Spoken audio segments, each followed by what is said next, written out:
Bon, on va laisser quelques personnes qui arrivent le temps de s'installer, puis on va attaquer. Du coup, comme chaque atelier, on attaque avec une petite pause publicitaire de 2 minutes. Hein. Et attention, le Presque temps 3. est compté. Donc, du coup, je te laisse débuter, Frédéric, pour présenter donc Iris Interactive. Bonjour à tous, je suis Frédéric, consultante e-tourisme chez Iris Interactive. Depuis qu'Iris Interactive a lancé son plugin, le plugin WordPress e-tourisme, il y a maintenant 5 ans, nous nous sommes attachés à vous donner toujours plus d'autonomie sur l'organisation et l'exploitation de vos contenus en lien avec votre SIT. Et avec la version 2, sur laquelle nous travaillons depuis maintenant 18 mois avec nos clients, non seulement nous avons simplifié l'interface pour plus de souplesse et de liberté, mais nous avons surtout développé de nouvelles briques fonctionnelles, à savoir un module propriétaire qui permet notamment à vos professionnels du tourisme de compléter, d'enrichir et de contextualiser leur contenu, mais aussi de gérer directement leur disponibilité. Nous avons également un module marque blanche qui, au moyen de widgets ou d'API, permet de diffuser vos contenus au-delà de votre site de destination auprès de votre partenaire, et ce, quel que soit le CMS qu'ils utilisent. Nous avons également développé un module des fonctionnalités d'Internet de séjour et bientôt un module GRC. Alors sur le sujet qui nous intéresse aujourd'hui, on est tous d'accord pour dire que vos sites de destination ne peuvent plus être des annuaires, de jolis annuaires ou des guides pratiques. La mission principale de vos équipes n'est pas la collecte de données, surtout qu'aujourd'hui, on sait que ces contenus sont produits de manière plus riche et de manière plus fraîche ailleurs. Et alors, je perds un peu le fil, excusez-moi. Ce que les plateformes globalisées d'intermédiation ne peuvent pas vous enlever, c'est la connaissance intime et fine de votre destination. Donc, ce que l'on peut évidemment vous conseiller, mais c'est d'être créatif. Ayez recours à la contextualisation, au storytelling qui permettra aux voyageurs de plonger dans ce qui fait le charme de votre destination et vous permettre de mettre en lien le voyageur avec les prestataires, sans qui, de toute manière, rien ne serait possible. Alors, comment faire ? Cela passe par le pouvoir de transformer vos idées en actions opérationnelles, rapidement et simplement, d'où la nécessité d'être autonome, et ça, c'est l'essence même du plugin WordPress e-tourisme. Bien évidemment, chez Iris Interactive, on ne fait pas que de la technologie, on accompagne nos clients et on vous fait partager notre expertise grâce à une 50aine de projets que l'on a réalisés jusqu'ici, et notamment vous accompagne lors d'ateliers de spécification fonctionnelle où nos équipes vous aident dans vos préconisations marketing, la ligne éditoriale. On peut te retrouver sur quel stand, Frédéric ?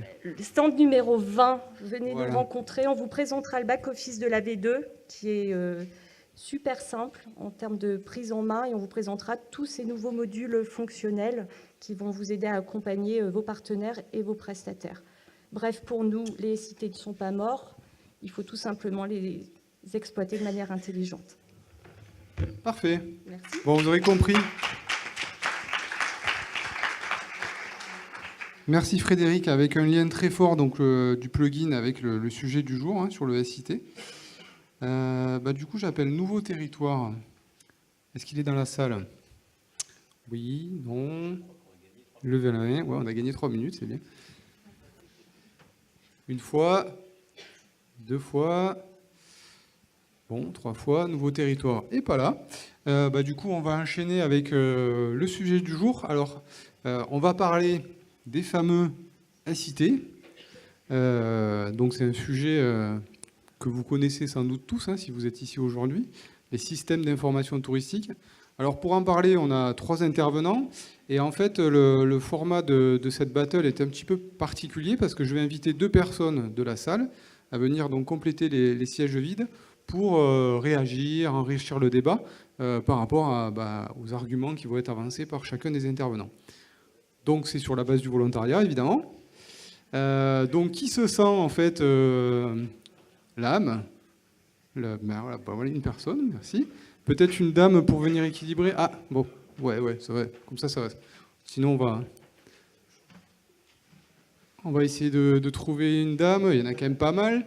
Alors, qui se sent volontaire pour venir intervenir? À défaut, on prendra monsieur. Pas à défaut, mais... Le plan B. Non, je plaisante. Aucune fille ne se sent de venir?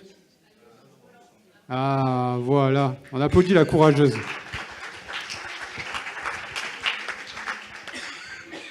Merci aussi, monsieur. Peut-être, si tu peux lui faire passer le micro, qui se présente. Donc Gilles Roland, Provence Tourisme.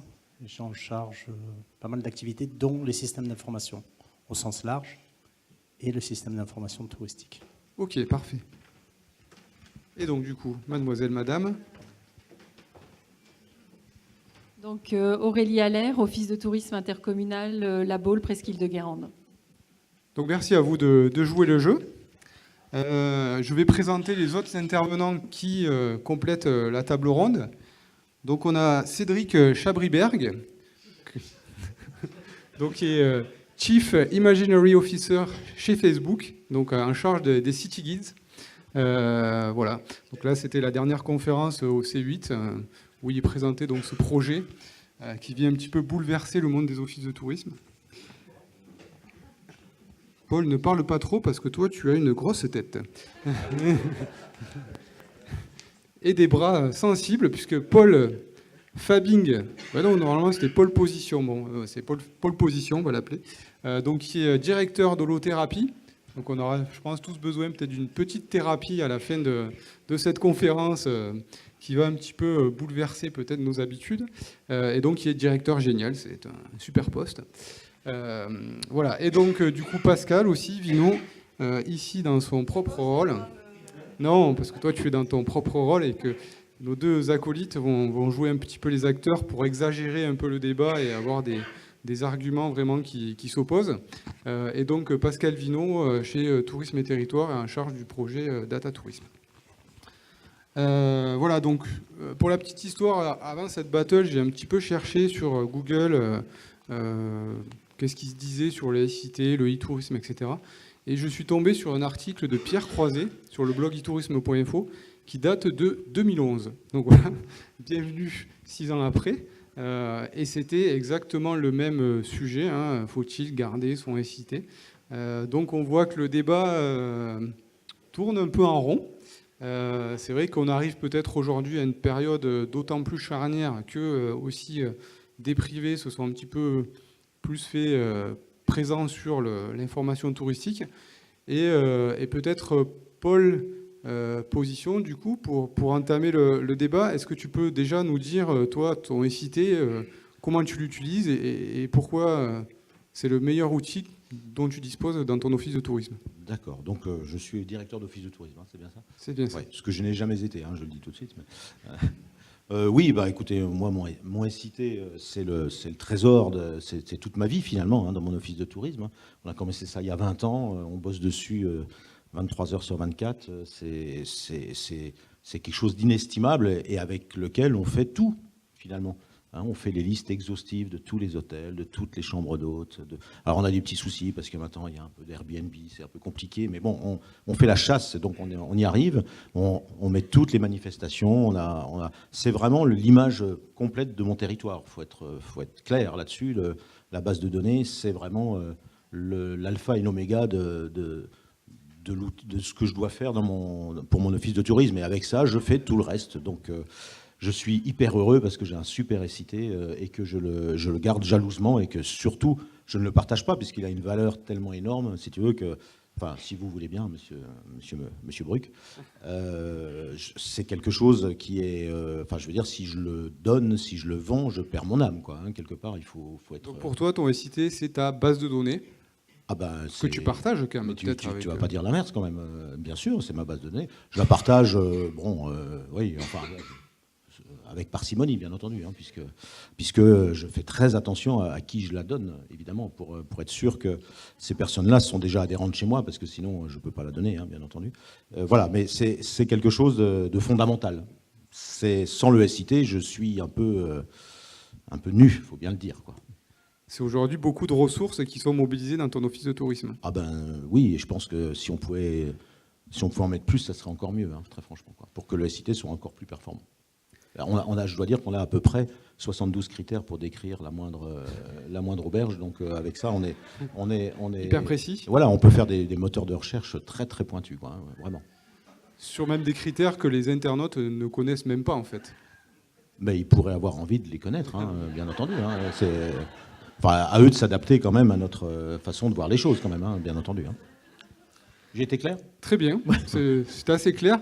Peut-être, Monsieur Chabriberg, vous avez, votre expérience propre avec les Facebook City Guide, Google My Business, etc., qui font que vous avez une position peut-être un petit peu et une approche un petit peu différente par rapport à la gestion et la diffusion de l'information touristique.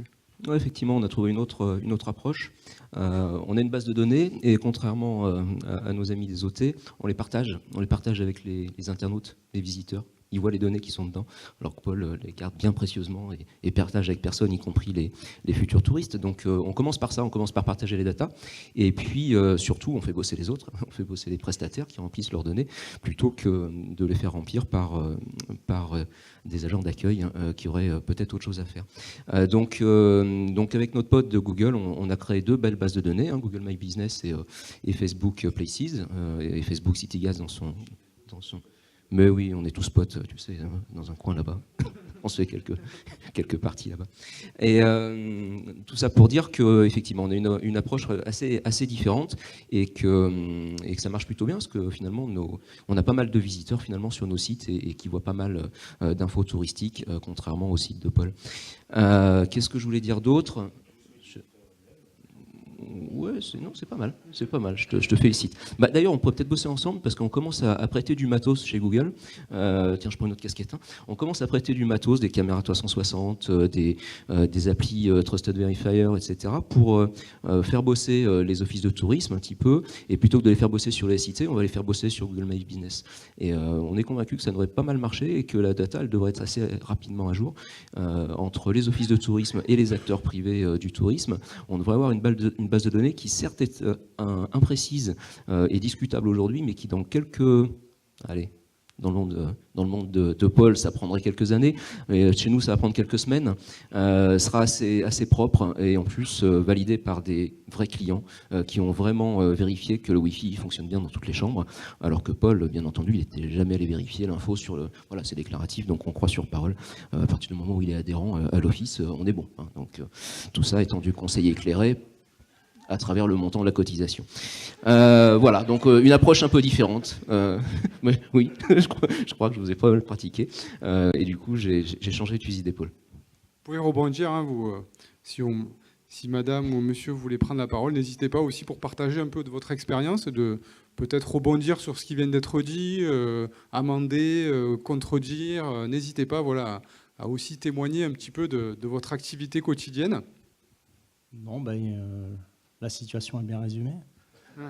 Une situation où effectivement l'information est produite et consommée ailleurs que dans les SIT par des clients. Et puis une transformation de nos métiers.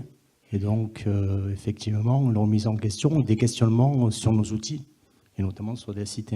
Et plus globalement sur notre rôle, notre positionnement en termes d'affichage d'une destination. Une prise de conscience aussi clairement du besoin d'ouverture des bases de données aujourd'hui, qui a été facilitée par l'arrivée d'une loi qui a dit soudainement en octobre 2016 que les offices de tourisme allaient devoir partager leurs bases de données.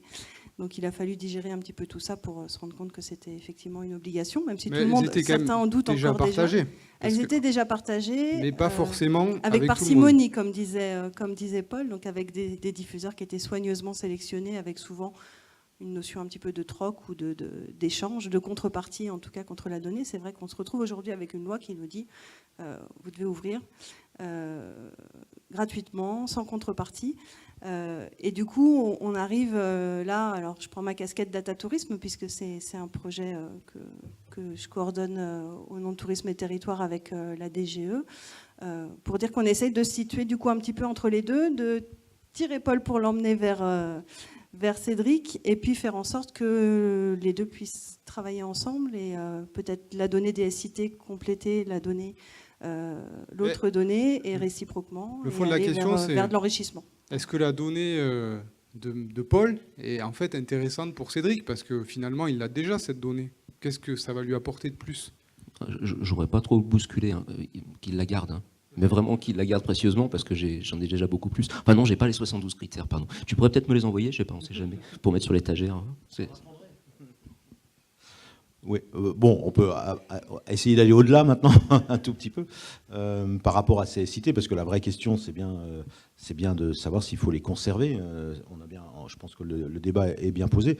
Aujourd'hui, côté office de tourisme, enfin tel que je le vois dans les offices de tourisme de ma région, en tout cas, c'est vrai que ce changement d'attitude, il devient assez fort et assez directement exprimé.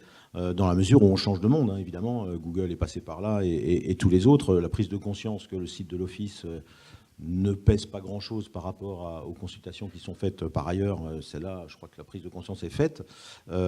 Au-delà, la question se pose, à quoi sert ce fameux système d'information? Et je pense que partout, j'espère en tout cas, vous ne faites pas que afficher votre SIT sur votre site internet à 12 000 visiteurs annuels.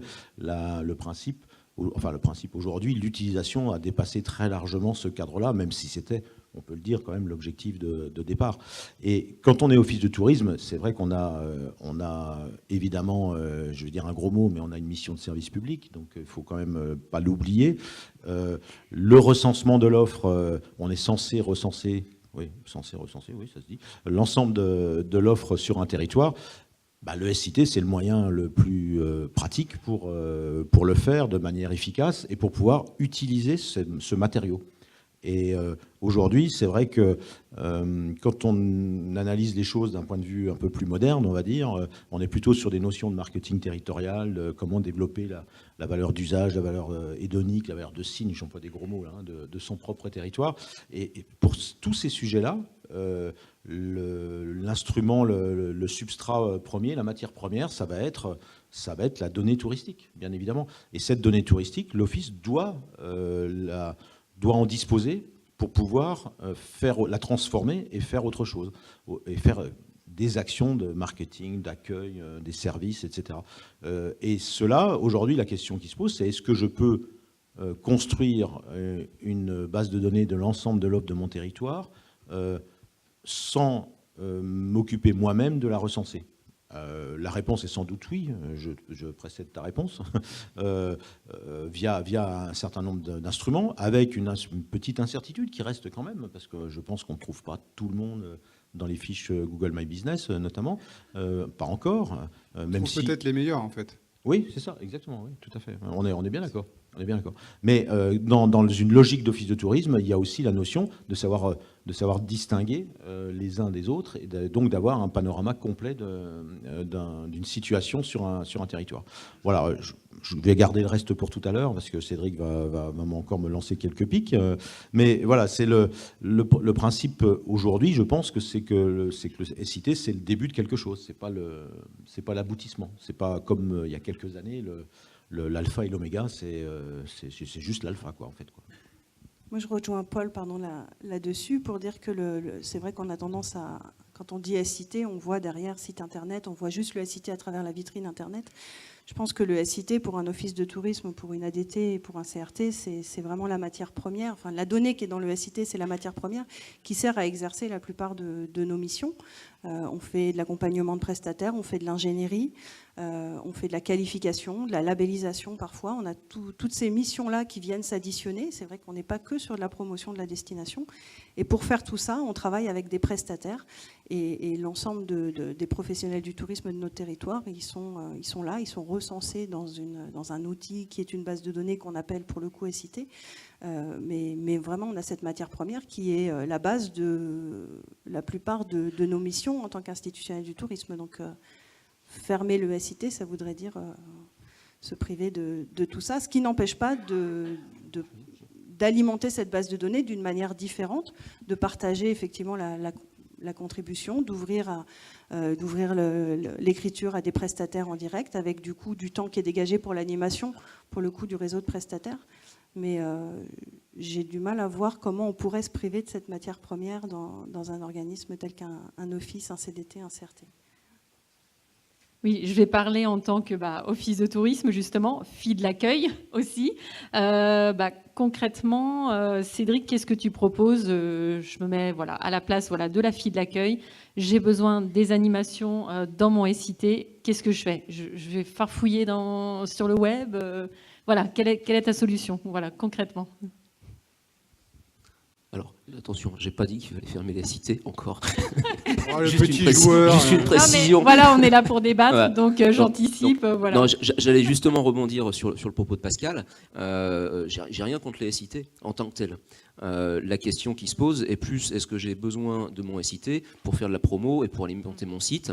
Il est plus sur le débat est plus effectivement ouvert sur cet angle-là. Après, effectivement, il y a probablement bien d'autres usages et probablement beaucoup que j'ignore qui justifient pleinement l'existence d'un SIT, en tout cas d'une base de données d'informations touristiques recensées, exhaustives, etc. Pour ce qui est des sites web et plus globalement de la promo et particulièrement digitale.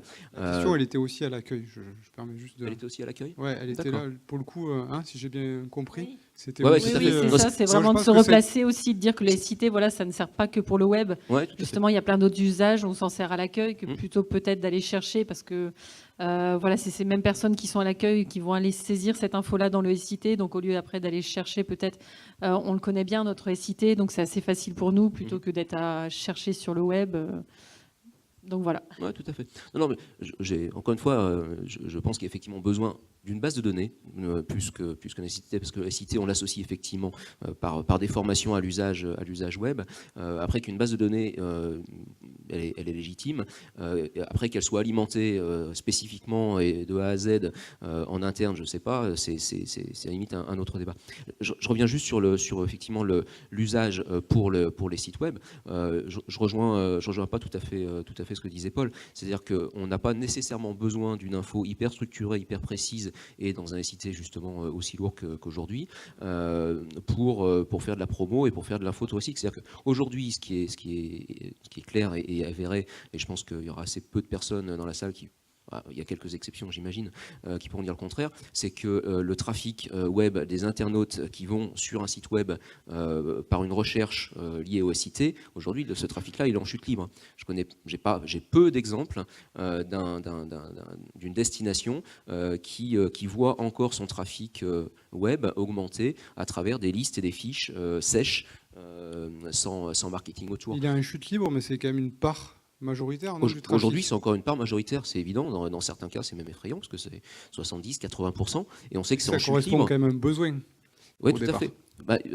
Oui, après, c'est du sale. En tout cas, ce qu'on sait, c'est que c'est effectivement en chute libre et que les places vont être de plus en plus chères sur Google et qu'on va être de moins en moins sur un trafic qui va être tiré pour le SIT. Donc, je rejoins complètement Paul sur le fait qu'on a besoin de l'information touristique à la base pour faire du marketing, évidemment, mais peut-être qu'on passe trop de temps à alimenter des SIT froids et que du coup on n'a plus le temps, plus les moyens de réchauffer ce contenu, de donner du sens, de raconter de l'histoire, de promouvoir ces destinations et ce contenu. Et finalement, on reste dans une mission d'information, d'accueil.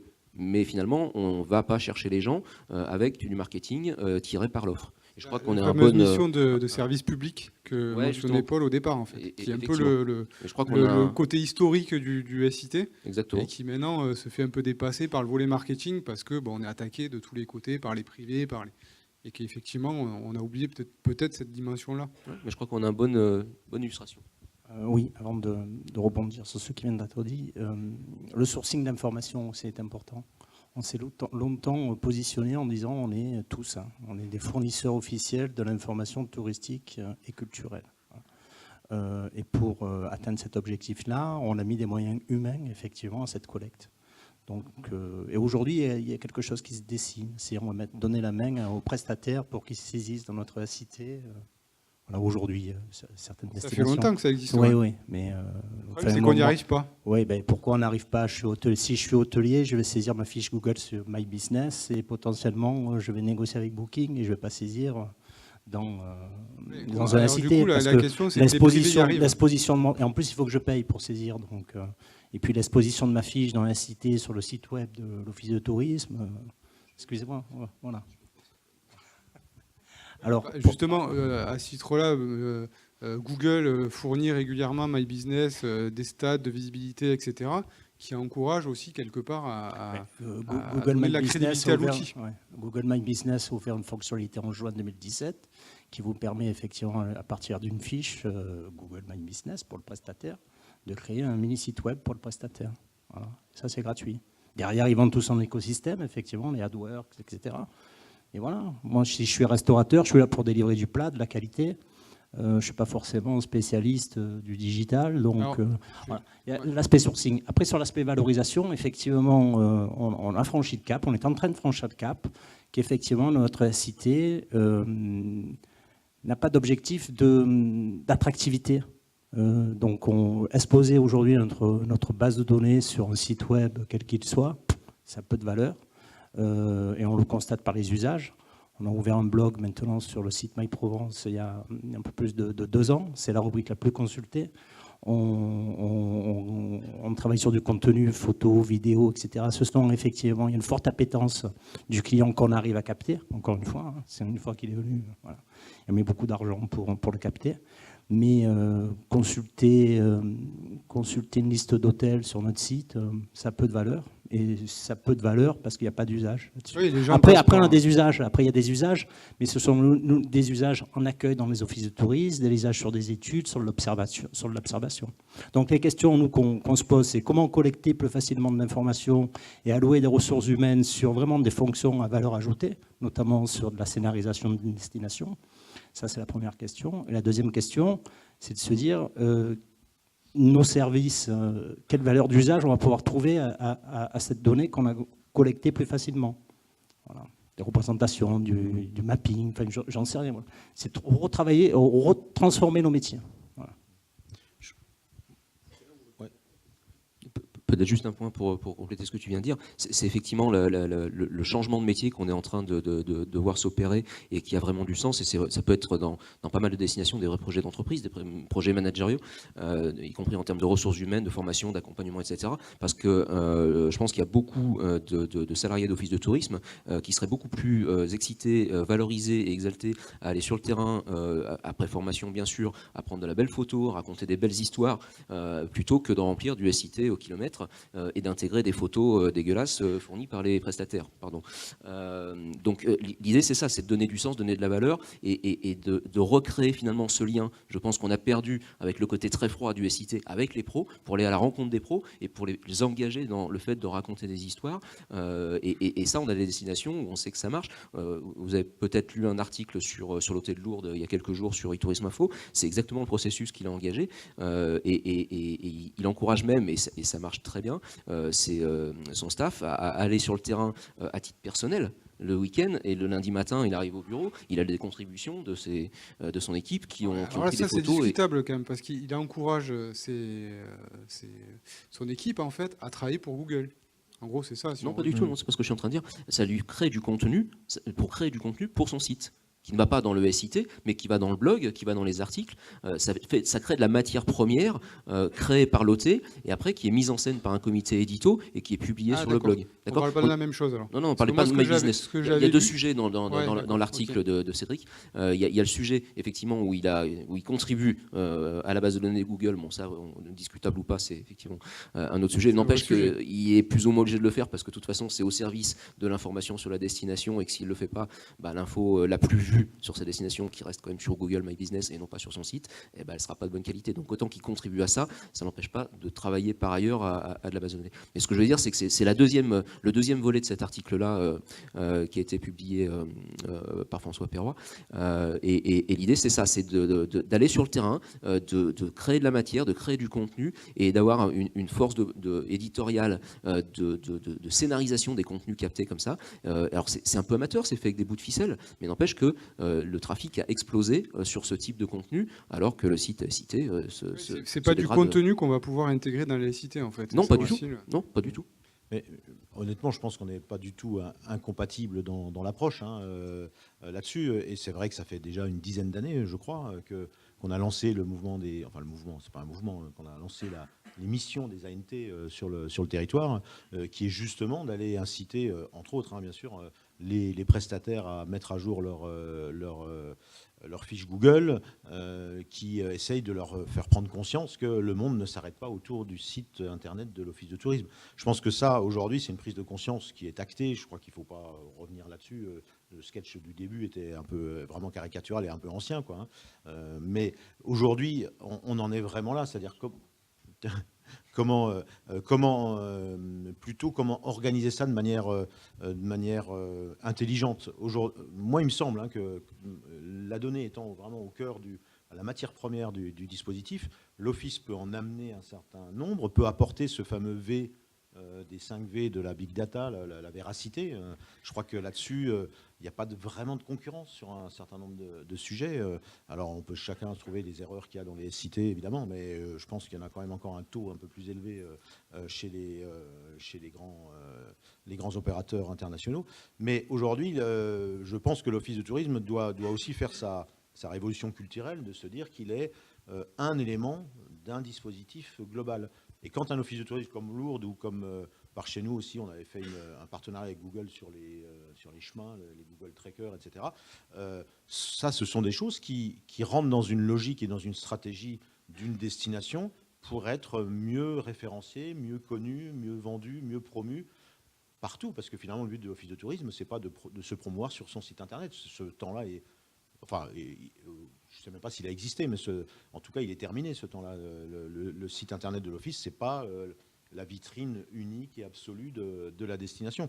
Heureusement, je dirais, quand on regarde la plupart des sites des offices de tourisme, d'ailleurs, aujourd'hui, on en a vu quelques-uns ce matin dans les 15 minutes chrono de Guillaume Cromer, c'était assez frappant. Et je pense qu'il faut s'adapter, parce que là aussi, on parle un peu rapidement de la demande, mais la demande, elle est totalement multiforme, totalement protéiforme. Chacun vient sur ses propres outils de manière différente, avec des centres d'intérêt différents, avec des manières de penser différentes, auxquelles on n'est pas adapté. Nous, quand je parle de nous, les offices de tourisme, je pense qu'à ce stade, on a une réponse à apporter, mais en sachant très bien qu'on doit favoriser d'autres réponses qui sont apportées ailleurs. Et quand on dit qu'on utilise 4 ou 5 applications, c'est clair que la plupart du process de la recherche d'informations se passe en dehors de nos systèmes. Et effectivement, les tentatives de rassemblement de cette offre, de la mise à disposition de ces offres autour de data tourisme, c'est vraiment aussi l'ambition de se dire que aujourd'hui, on dit prenez et prospérez, quoi, un peu dans une posture un peu biblique, finalement. Je crois que ce n'est pas contradictoire, effectivement, de dire qu'on a besoin de continuer à qualifier et à entretenir cette base de données qui est le SIT, et de dire en parallèle que les sites Internet de destination doivent évoluer vers d'autres types de contenus, vers de l'éditorial, etc. Simplement, cette donnée brute qui était jusqu'à présent, jusqu'à il n'y a pas si longtemps que ça, diffusée sous forme d'annuaire sur le site de destination, aujourd'hui n'intéresse plus l'utilisateur de manière brute. Mais je crois que ça c'est acquis. Aujourd'hui, il n'y a plus trop de débat là-dessus. Donc cette donnée-là, il n'y a plus trop de débat, mais il y a encore quelques vestiges sur le web. Il y a encore. C'est ce que j'allais dire. Ouais. Alors, en tout cas, on veut aller vers ça. Et je crois qu'on ne se contredit pas quand on dit que le site Internet doit aller vers des nouveaux types de contenus, vers du blog, vers de l'éditorial, etc. Par contre, la donnée brute, elle intéresse beaucoup de réutilisateurs. L'idée, c'est d'aller, alors avec Data Tourisme notamment, mettre la donnée... diffuser la donnée le plus largement possible pour avoir des réutilisateurs au maximum, de faire en sorte que cette donnée qui est réputée vérifiée, fiable et à jour soit présente sur un maximum de supports et d'aller chercher l'internaute en lui donnant l'information là où, sur les sites où il est présent. Et je voulais juste intervenir sur un sujet qu'on a abordé tout à l'heure sur la contribution et sur les difficultés qu'on a à faire renseigner leurs fiches par les prestataires, parce que je crois que c'est un vrai problème qui est rencontré aujourd'hui. On part du principe, alors j'espère qu'on ne se trompe pas et que ce n'est pas utopique, mais en tout cas on considère qu'avec notamment Data Tourisme et avec une diffusion élargie de la donnée, cette visibilité va aussi donner envie aux prestataires de mettre à jour ses fiches et de renseigner son information, parce qu'aujourd'hui peut-être que la visibilité, ils ne se rendent pas trop compte de ce qui est fait de sa donnée et ils ne voient pas aujourd'hui l'intérêt de mettre à jour son information. Demain, avec un usage démultiplié à travers l'open data, on espère, en tout cas c'est ce qu'on imagine, encore une fois j'espère qu'on ne se trompe pas, mais que les prestataires vont comprendre l'intérêt de mettre à jour cette fiche. Ça passera certainement par une simplification des outils, parce que j'ai cru comprendre que c'était souvent assez complexe à renseigner, donc il y a cette étape à franchir, mais derrière, une visibilité démultipliée qui leur donnera envie. Aujourd'hui, ils ont envie de renseigner leur Google adresse parce qu'ils voient tout de suite le résultat sur Internet. Si demain, dans leur fiche du SIT, ils voient que leur information, elle se retrouve là, peut-être que ça leur donnera aussi un petit peu plus envie d'y aller. Et ça passera aussi par une animation de réseau qui sera prise en main par les... Je ne pense pas que ce soit le seul argument, ce que tu dis. C'est un des arguments. Je pense qu'effectivement, le SIT aussi a besoin peut-être de faire une mutation technologique, parce que quand on voit les interfaces de My Business, il n'y a pas besoin de mode d'emploi, on y va, on remplit 3 champs, c'est fait. Le SIT, c'est parfois un petit peu plus discutable, en fait. 72 critères. En termes d'ergonomie. C'est pas beaucoup plus long. Oui. Un guide de saisie ou un PDF bien caché dans le coin. Les interfaces pour les prestataires, elles sont, je crois comprendre, à peu près présentes dans tous les cités qui existent. Oui, mais ce qu'on dit, c'est qu'elles sont peut-être pas au top de l'ergonomie, en fait. Alors, oui, alors ça... ça joue. Non, mais ça joue, mais je pense que ça mérite une petite analyse, parce que je ne crois pas que ça soit vrai partout. Maintenant, sur le fond, l'histoire de la relation entre le prestataire qui préfère faire son My Business, son Google que le SIT, on touche là une notion qui va beaucoup plus loin. À mon sens, c'est vraiment la relation entre l'office et le prestataire. Et je pense que si le prestataire préfère faire Google, c'est qu'il ne se sent pas faire partie de la destination que représente son office de tourisme. Donc, soit il y a un problème de périmètre de l'office de tourisme parce qu'il est trop petit, il n'a pas un périmètre qui est représentatif. Quand on a une destination extrêmement visible, je peux vous garantir, et on en fait l'expérience en Alsace tous les jours, les gens comprennent l'intérêt de promouvoir l'Alsace pour promouvoir chaque élément de l'Alsace. Par contre, ils ne vont pas le comprendre à l'échelle de l'OT de Tartampion parce qu'ils ne se sentent pas appartenir à cette destination-là. Ils sont plutôt dans une destination plus grande. Mais je pense même qu'il faut aller presque, sur ce même argument, mais presque le prendre dans l'autre sens. C'est que chaque prestataire peut contribuer à la visibilité, à la promotion de la destination qui va, in fine, faire plus de monde dans son établissement. Et je crois beaucoup plus à ça qu'à la multiplication de la diffusion, parce que la multiplication de la diffusion, quels que soient les partenariats trouvés, enfin, je ne veux pas préjuger, ça sera toujours une infime partie du trafic qu'on va avoir sur Google My Business. Et quels que soient les partenariats qu'on ait envisagés, on n'aura jamais en première position quelque chose de plus visible que Google My Business sur une réponse d'objet touristique précis. Donc je pense que c'est un argument plus, mais je pense que le vrai argument, il est de les impliquer dans la promotion de la destination, effectivement de créer ce lien entre la destination et les prestataires, et du coup, en les mettant en scène, je crois, comme tu le fais sur MyProvence, en les mettant en scène dans des contenus beaucoup plus visibles et beaucoup plus séduisants. Et là, je ne fais plus que... je fais une petite parenthèse, pardon, je suis en train d'y penser, ça a à voir avec le propos. Mais globalement, quand on fait du trafic sur le SIT, on est dans une mission entre guillemets d'information, et on fait l'information à quelqu'un qui a déjà globalement prévu de venir sur la destination et même prévu d'aller sur l'établissement. Le mec qui a tapé hôtel de la Poste dans Google, il arrive sur la fiche du SIT. La valeur ajoutée et la création de nouveaux touristes sur cette requête-là, elle n'a pas d'intérêt. Et on ne va pas aller chercher du trafic avec du SIT, justement à cause de ça. Parce que le trafic qui correspond à ce qu'on appelle de la longue traîne sur l'offre touristique, il est fini. il est squatté par tous les majors. Donc, je referme cette parenthèse, mais je ne crois pas qu'on arrive à avoir la force de frappe suffisante pour motiver les prestats autour de cet argument de volume, mais beaucoup plus sur on va aller chercher de nouvelles clientèles qui ne nous connaissaient pas du tout, et on va créer du contenu, on va les multidiffuser, on va aller sur les réseaux sociaux, on va aller chercher dans le cycle du voyageur une phase qu'on n'a pas encore bien identifiée dans le secteur, mais je me battrai pour ça, c'est la phase où je ne veux rien. Je ne suis pas en train de m'inspirer, je ne veux rien. Et pourtant, sur mon fil Facebook, je vois des trucs qui m'inspirent. Donc, avant l'inspiration, comment est-ce qu'on fait pour se positionner là? Ça ne sera pas du contenu SIT. Par contre, le contenu SIT à la base de données va me permettre effectivement de travailler avec les pros pour créer ce contenu qui va être inspirant et in fine valoriser la destination. Donc, je crois que c'est tout ce cercle vertueux qu'il faut réimaginer. Tout à l'heure, je parlais d'un projet d'entreprise. Je pense qu'on est vraiment sur un train à prendre en marche, mais qu'il faut vraiment disrupter un petit peu le modèle, pour prendre un mot un peu grossier, pour aller vers ça, pour aller vers du nouveau contenu et revoir complètement le modèle de l'office. Donc là, je sors complètement de mon domaine de compétences, donc j'arrête là. Mais je crois assez à quelque chose de beaucoup de vraiment différent et qui va permettre de faire rayonner la destination beaucoup plus largement qu'avec des listes froides.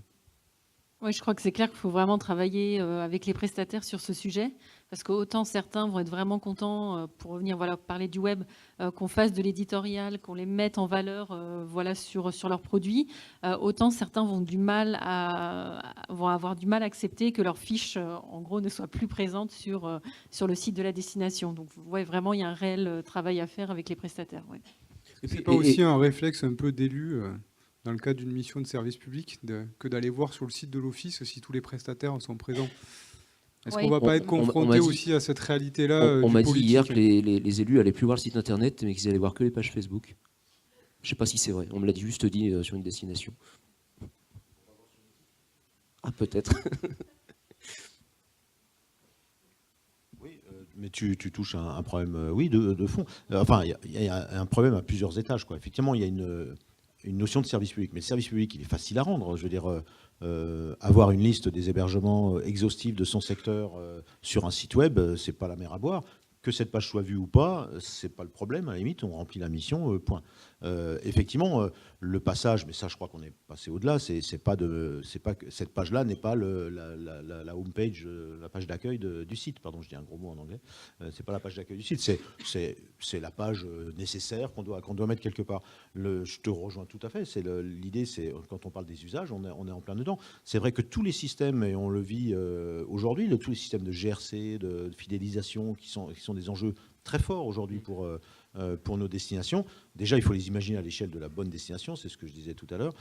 Mais deuxièmement, ils doivent être inspirants, au moins dans la phase quand tu es loin de la destination, pour te donner envie d'y venir. Donc là, on est clairement dans l'éditorial, dans le récréatif, dans la mise en désir.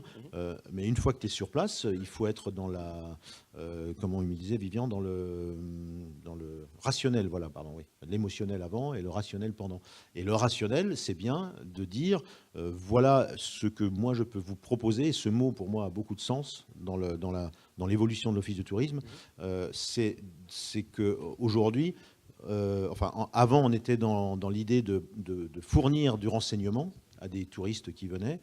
Aujourd'hui, je pense que la posture, c'est vraiment de faire des propositions aux touristes qu'on essaye de connaître. Quoi. Et ces propositions, elles s'appuient sur des éléments d'information, parce que finalement, c'est une addition d'informations et une contextualisation et une mise en image, une éditorialisation de ces propos. Et c'est là où le SIT reprend son sens dans cet apport. C'est-à-dire qu'il devient on ne le voit plus, mais il est là. Voilà. Ouais. Attention malgré tout à pas tomber dans le piège de, entre guillemets, l'éditorialisation un peu rapide. J'ai une belle arbo qui a un bel angle marketing, un bel habillage, mais dès que je vais cliquer sur un titre inspirant et dans une rubrique, j'ai un chapeau et une liste d'hébergements. C'est pas ça l'éditorialisation. L'éditorialisation, c'est vraiment beaucoup plus. Et c'est dommage de s'arrêter à la phase où il y a eu une phase de consulting en avant-projet où j'ai tombé une belle arbo et une belle orientation marketing. Et je retombe que sur du SIT froid. On est passé complètement à côté du sujet du coup. Oui, deux remarques. La première, effectivement, le SIT, on aura toujours besoin en termes de fonctions support pour développer des usages. La deuxième, c'est cette proposition faite aux clients en situation d'accueil. Il y a une très belle littérature sur l'hospitalité. L'hospitalité, dans le sens premier, c'est du partage du chez-soi, en fait. Et c'est effectivement, on arrivera à rencontrer à nouveau un client potentiel, si on peut encore appeler un visiteur. Ce matin, j'ai retenu un visiteur dans un office de tourisme, dans cette logique de proposition, du partage de chez-soi, de conseils avérés. Voilà. Donc cette logique d'hospitalité. On est là sur tous les points de contact que le visiteur peut avoir sur un territoire, notamment l'office de tourisme. Il faut s'inscrire effectivement dans cette logique d'hospitalité et qui vient en complément de la narration qu'on peut avoir sur effectivement des dispositifs de valorisation. Quand vous voyez Airbnb avec cette notion, c'est l'homme qui est mis en valeur. Ce matin, on le voyait bien, c'était bien l'homme qui est mis en valeur dans cette logique d'hospitalité, du partage de chez soi. Et là, c'est là où véritablement il y a une disruption. Effectivement, il faut réinventer nos métiers, quel que soit l'échelon territorial. Et c'est un fil qu'on est en train d'essayer de tirer au niveau de ce territoire provençal, qui court en plus l'hospitalité, Provence, ça peut avoir des échos. Voilà. C'est cette logique du partage de chez soi, de proposition. Et le SIT n'est qu'une fonction support qui va permettre effectivement d'apporter une information à une valeur hospitalière. J'ai l'impression qu'on traite un peu le SIT quand même comme un outil seul dans son coin qu'on va peut-être chercher à brancher à d'autres acteurs. Mais est-ce que justement on n'a pas intérêt à l'heure un peu du big data, de la GRC, etc., à capitaliser sur cette information touristique qu'on maîtrise, qu'on connaît, et à la croiser avec d'autres flux de données pour l'exploiter dans des systèmes un petit peu plus puissants en termes de data et de marketing sur des logiques de marketing affinitaire, personnalisé, en croisant les données de réservation, les données clients, les données d'information touristique. Est-ce qu'on ne peut pas arriver aussi à un niveau d'expertise en fait, un peu plus élevé que ce qu'il est aujourd'hui, qui est effectivement la logique catalogue. Rajouter 30 critères, tu veux dire, c'est ça ? Ouais, au moins.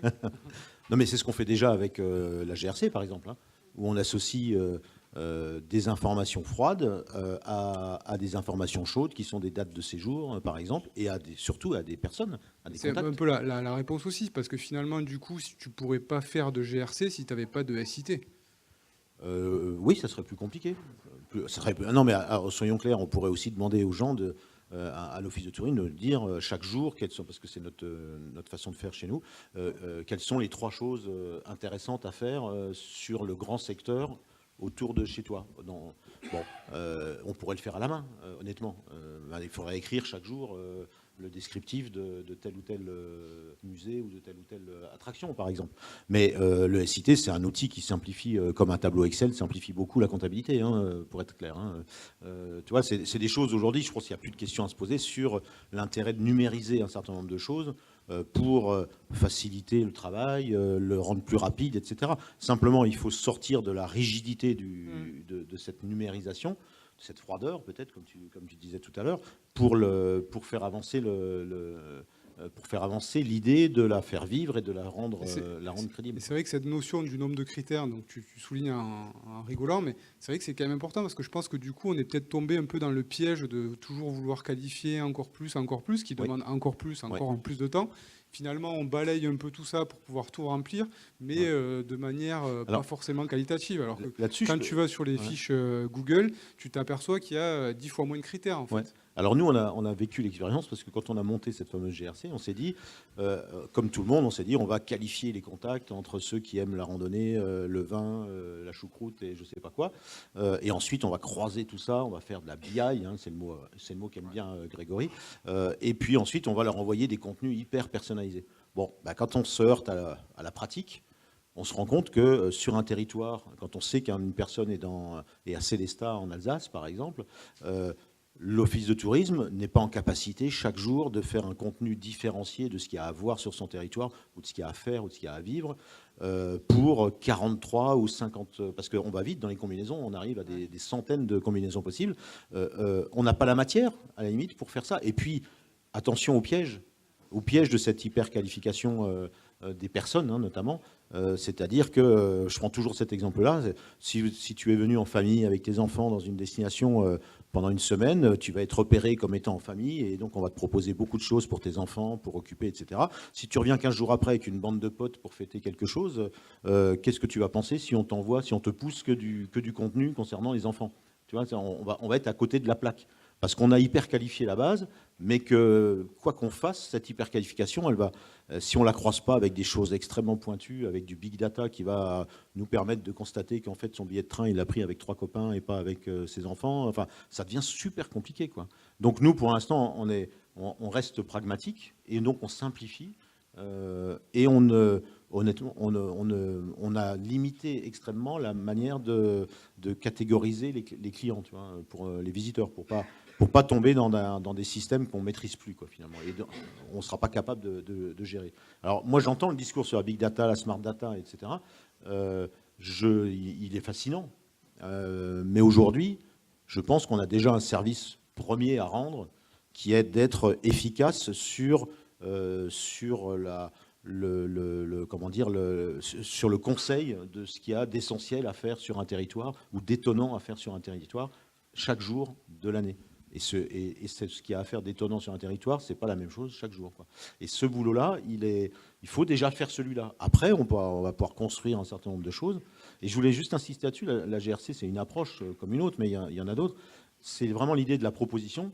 Et moi, si je peux faire une petite critique aux offices, c'est que depuis très très longtemps, on a mis en place tous les outils dans notre fameux SIT pour pouvoir construire des propositions, des circuits, des itinéraires, mais du genre une journée à tel endroit. Qu'est-ce que vous proposez ? Tout est là, tout est possible, il n'y a pas de problème, mais on a très très très peu de fiches. Parce qu'on se rend compte, et moi je me suis interrogé, pourquoi les offices ne foncent pas là-dedans pour faire ces fiches-là. Et on se rend compte que, en fait, on retombe sur la notion de service public où l'office lui-même n'arrive pas à produire ça, de peur de dire faites ce musée-là et ce tour en vélo, simplement parce qu'ils vont avoir tous les autres prestataires qui vont leur tomber dessus en disant pourquoi pas mon musée, pourquoi pas mon tir à l'arc ou que sais-je, quoi. Voilà. Donc on est dans un... Il y a beaucoup de paramètres là-dedans, quoi. C'est compliqué à gérer. Peut-être un mot de conclusion par chacun d'entre vous, pourquoi pas, 1 ou 2 minutes. Il y a une question ? Ouais, allez, peut-être on va poursuivre le débat avec les questions. Nicolas ? Je vais essayer de la retranscrire pour la vidéo.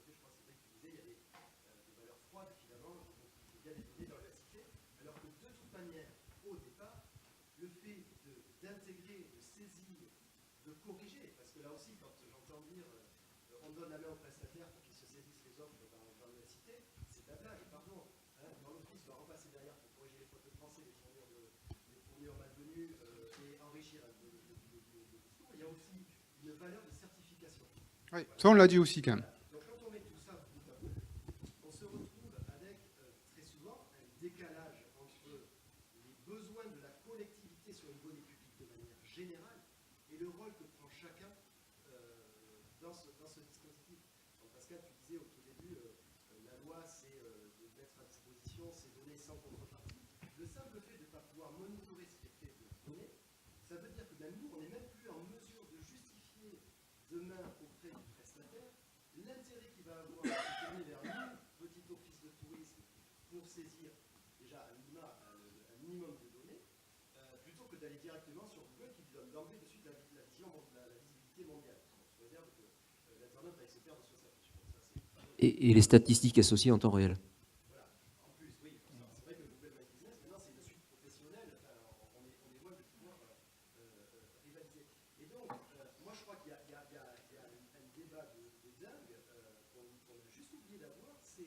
Comment collectivement on partage quelque part les charges et les profits, sachant que les profits ne sont pas forcément financiers, hein, mais de cette donnée, de la création de la donnée, de l'enrichissement de la donnée, de la diffusion de la donnée. Et aujourd'hui, je vais rester très caricatural, mais en tout cas, moi je l'entends souvent dans le réseau, on a les pauvres petits offices font au quotidien. Et puis on a les grands méchants au niveau départemental et régional qui ouvrent la donnée et qui la distribuent. En même temps, c'est aussi un peu de l'heure. Et on arrive comme ça à des trucs qui sont un petit peu délirants. Et parfois, pour le coup, c'est des propositions aux offices, c'est punaise, pourquoi vous ne saisissez pas vos produits? Et peut-être parce que c'est une haute valeur ajoutée et que justement, ce n'est pas par le SIT qu'on va le valoriser. Et donc peut-être que les offices de tourisme aussi, ils ont besoin d'avoir une vision très précise de jusqu'où ils doivent aller dans la libération de la donnée gratuite, ce qui pourrait éventuellement être libéré de manière payante dans une version un peu plus pointue, et ce qui de toute façon, il ne faut pas le passer par la cité, ce que vous disiez très bien. Et cette vision-là, malheureusement, je crois qu'il y a fondamentalement un travail de médiation dans le réseau, et l'obligation de réinventer des méthodes de coopération partagée entre les différents niveaux. Il n'y a pas un niveau supérieur et un niveau inférieur, on est tous dans la même galère, parce que de toute façon, à la fin, c'est Google qui nous dit. Oui, ce que tu dis là est juste, c'est un peu bon, on n'a pas eu trop le temps de tout faire non plus, donc j'ai laissé aussi les débatteurs s'exprimer, mais je pense que ce que tu soulignes, et le mot que je retiens, c'est la notion de réseau, en fait. Et en fait, on a tendance à réduire le débat ou à inciter, c'est un outil technique, mais là où tu as tout à fait raison, c'est que c'est aussi un outil qui permet à tous les acteurs, quelque part, à un moment donné, de se mettre autour de la table. Et peut-être que s'il n'y avait pas cet outil-là aussi, chacun aurait un peu des stratégies individuelles et personne ne serait gagnant au final, puisqu'on sait qu'aujourd'hui, bon, on a tous intérêt à mutualiser, quelles que soient nos opérations. Donc c'est vrai que peut-être qu'il faut aller au-delà de ce réseau qui est aujourd'hui un peu limité, peut-être le département achète la licence, les hôtels l'utilisent un peu comme tu as caricaturé, hein, et peut-être effectivement remettre un petit peu tout le monde autour de la table en termes de réseau et effectivement de justifier un peu l'intérêt de cet outil et que tout le monde y soit gagnant, parce qu'effectivement aujourd'hui on voit qu'il y a une logique un peu trop peut-être pyramidale dans l'outil SIT et qu'on aurait tous à gagner à travailler de manière un petit peu plus transversale en matière de réseau. Et c'est bien que tu finisses là-dessus, parce que je crois que c'est vraiment le débat qu'il faut poser et auquel on n'aura pas forcément la réponse ici, hein, parce que tous les réseaux d'acteurs sont différents, les systèmes d'information sont différents, ils ne sont pas tous les mêmes sur tous les territoires, on en a parfois plusieurs dans les mêmes territoires, donc c'est vrai qu'il y a aussi des fois des problématiques techniques, mais au-delà des problématiques techniques, je pense qu'il y a effectivement cette notion de réseau qu'il faut peut-être réactiver au bénéfice de l'information touristique et au bénéfice de tous, effectivement, face à des acteurs comme Google et Facebook, comme tu l'as très bien dit aussi. Il faut conclure.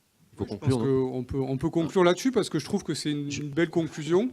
À part si tu veux rajouter quelque chose de vraiment pertinent. Je ne sais pas si c'est pertinent, vous le laisserez juger. Fais gaffe, hein. Très rapidement, je voudrais rebondir sur un autre mot qu'a utilisé Nicolas sur son intervention, c'est la notion de valeur. Il y a la notion de réseau, mais il y a la notion de valeur. Et la valeur que vous, office de tourisme ou autre structure, êtes les seuls capables de faire, contrairement à Google, Facebook, etc., qui ne le font jamais parce qu'ils n'ont aucun intérêt à faire, c'est donner de la valeur à la donnée, de mettre en scène des histoires et de donner du sens aux destinations. Google ne le fera pas à votre place et vous êtes les seuls à le faire, vous êtes les mieux placés à le faire en partenariat avec vos pros. Si vous rentrez dans cette logique de donner de la valeur à la data, à ce moment-là, oui, un SIT peut être utile. Mais si vous le laissez froid et que vous ne donnez pas de la valeur, alors cette info, je suis désolé Paul, mais elle est à peine de meilleure valeur que celle de Google ou de Facebook, parce qu'ils vont réussir à l'affiner et à l'améliorer de semaine en semaine. Là-dessus, on est d'accord. Voilà, donner de la valeur et donner du sens à cette info. Juste d'un mot, parce que je ne voudrais pas que Nicolas soit tout chiffon en sortant de la salle quand même, surtout contre moi. Mais quand je parlais de proposition, pour moi, il faut qu'on soit clair sur la sémantique. L'information, c'est l'église, le musée et le loueur de vélo. La proposition, c'est un produit que tu crées, c'est une valeur que tu crées à partir des éléments d'information. Donc celle-là n'est pas concernée par la notion de libération de la donnée, parce que c'est pas une donnée, c'est une construction à partir de la donnée, quoi, en fait, quoi. Tu vois, voilà. Donc et tu as parfaitement raison. C'est là où je pense on a tout à faire. Enfin, tout à faire. Il y a des tas de gens qui font déjà des choses, évidemment, mais qu'on a une vraie ambition à avoir et qui nous mettra aussi en phase avec la demande, parce que n'oublions pas que finalement tout ça on le fait pour des visiteurs et que ces visiteurs ils ont des demandes qui sont qui ne sont pas sur la donnée brute, quoi. On a cessé de le dire depuis le début, donc tant qu'on leur fournit que de la donnée brute, on est un tout petit peu à côté de la plaque, quoi. Voilà, pour être clair, quoi. Une seconde. Oui, juste une réaction et une proposition aussi sur ce côté pyramidal et la collaboration qu'il peut y avoir entre les offices, les CDT, les CRT sur cette question du SIT et de la data. Sachez que dans le cadre de Data Tourisme, c'est vrai qu'on parle beaucoup de la plateforme, de la technologie, etc. Mais on a tout un travail en parallèle qui est mené avec plusieurs offices de tourisme, CDT, CRT, pour réfléchir tous ensemble à cette problématique de la qualification de la donnée, de l'intérêt aussi de travailler là-dessus, de la valorisation de ce travail et à quoi ça sert et vers quoi on veut aller. Il y a des choses qui sont en train de se faire et qui fonctionnent bien depuis plusieurs mois, où on a autour de la table à la fois des offices, des CDT, des CRT, et je trouve que c'est un travail qui est vraiment intéressant et enrichissant, qu'on espère pouvoir poursuivre dans les prochains mois et en 2018. Et la porte est ouverte, donc tous les territoires qui ont envie de réfléchir collectivement là-dessus. On essaye d'animer des ateliers, des groupes de travail, des choses très participatives, parce que c'est vraiment la philosophie de Data Tourisme. Donc n'hésitez pas à prendre contact avec nous si vous voulez débattre avec nous de ça et s'enrichir. On partage des bonnes pratiques et on avance tous ensemble là-dessus. Et c'est un sujet intéressant. C'est chouette de pouvoir travailler les 3 échelons tous ensemble sur ce projet-là. Voilà, conclusion collaborative, collective, bien à l'air du temps. Voilà, je crois qu'on est arrivé au terme de cette battle. Je vous remercie pour votre attention. On peut applaudir les 4 intervenants, 5.